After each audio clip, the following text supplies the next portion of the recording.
Untuk mengelaborasi pelantikan Kepala Badan dan Utusan Khusus bergabung produser lapangan CNN Indonesia ada Tika Beremau di Istana Jakarta. Tika, selamat siang. Tika, bagaimana Anda mengelaborasi apa yang bisa Anda laporkan dari pelantikan yang terjadi hari ini?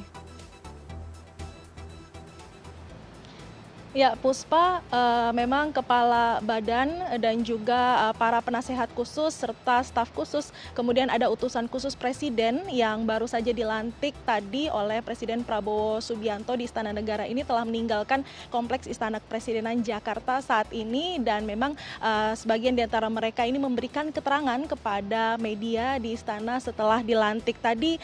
Misalnya ada Gubernur Lembaga Ketahanan Nasional RI atau Gubernur Lemhanas yang saat ini dijabat oleh Waketum Golkar Aceh Hasan, mengatakan bahwa Lemhanas ini akan menjadi lembaga yang melakukan kajian strategis tentang ketahanan nasional dan akan memberikan masukan pada Presiden terkait dengan isu baik internasional, regional maupun nasional. Dan nanti Lemhanas ini juga akan mendorong sosialisasi atau pemantapan nilai-nilai kebangsaan di tengah zaman digitalisasi ini, di mana penting untuk menjaga ketahanan nasional. Tadi juga Puspa ada keterangan dari pekerja seni yaitu Raffi Ahmad usai dilantik sebagai utusan khusus Presiden bidang pembinaan generasi muda dan pekerja seni, di mana tadi Raffi mengkonfirmasi bahwa program kerjanya ini sudah dipersiapkan, namun pihaknya ini masih menunggu instruksi dari Presiden Prabowo Subianto terkait dengan program kerja tersebut, karena masih banyak hal-hal yang perlu disinkronisasikan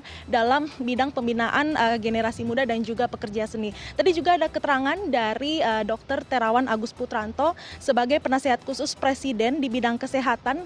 Memang tadi Dr. Terawan ini tidak menjelaskan secara detail apa saja program kerja atau nasihat-nasihat atau masukan-masukan apa saja yang akan diberikan di bidang kesehatan kepada Presiden Prabowo Subianto. Namun tadi Dr. Terawan menegaskan bahwa selama menjalankan tugasnya sebagai penasehat khusus Presiden di bidang kesehatan, dirinya akan memberikan masukan-masukan yang sejujur-jujurnya kepada Presiden Prabowo Subianto dalam proses pengambilan keputusan seperti itu di bidang kesehatan. Dan memang juga tadi ada keterangan lainnya seperti dari musisi Yovie Widianto sebagai staf khusus Presiden di bidang ekonomi kreatif, di mana tadi Yovie juga menekankan bahwa banyak tugas yang akan dilaksanakan dalam pengembangan ekonomi kreatif yang luas seperti pengembangan industri film, fashion, dan juga pemanfaatan AI dalam pengembangan ekonomi kreatif. Dan ia sendiri mengaku bahwa nanti akan berkantor di Kompleks Istana Kepresidenan juga. Dan memang tadi terakhir ada keterangan secara general oleh orang dekat Prabowo, yaitu politikus Gerindra Suhmi Dasko Ahmad, ini mengatakan atau menjelaskan perbedaan antara utusan khusus Presiden dan juga penasehat khusus Presiden, di mana ini utusan khususnya sudah ada nomenklatur yang disiapkan, dan memang untuk tugasnya sendiri menjalankan tugas langsung atau misi langsung yang diberikan oleh Presiden Prabowo Subianto ke depannya di bidang masing-masing yang telah dipercayakan. Sementara untuk penasehat khusus Presiden ini bertugas untuk memberikan masukan kepada Presiden dalam mempertimbangkan dan mengambil keputusan, sehingga tugas tersebut tidak akan tumpang tindih baik antara utusan khusus Presiden maupun dengan penasehat khusus Presiden seperti itu.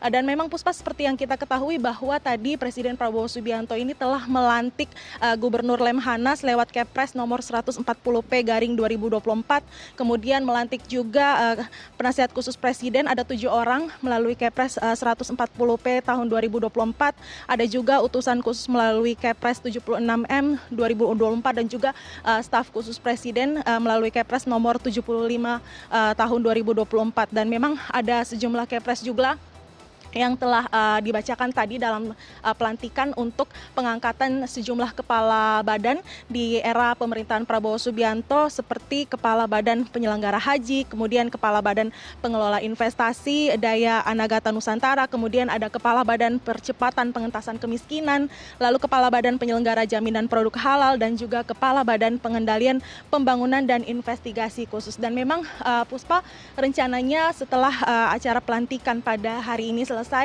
esok hari Rabu ini adalah hari perdana digelar sidang kabinet di Istana Negara Jakarta, di mana untuk pertama kalinya dipimpin langsung oleh Prabowo Subianto sebagai presiden yang baru dilantik bersama dengan wakil presiden yang baru dilantik Gibran Rakabuming Raka.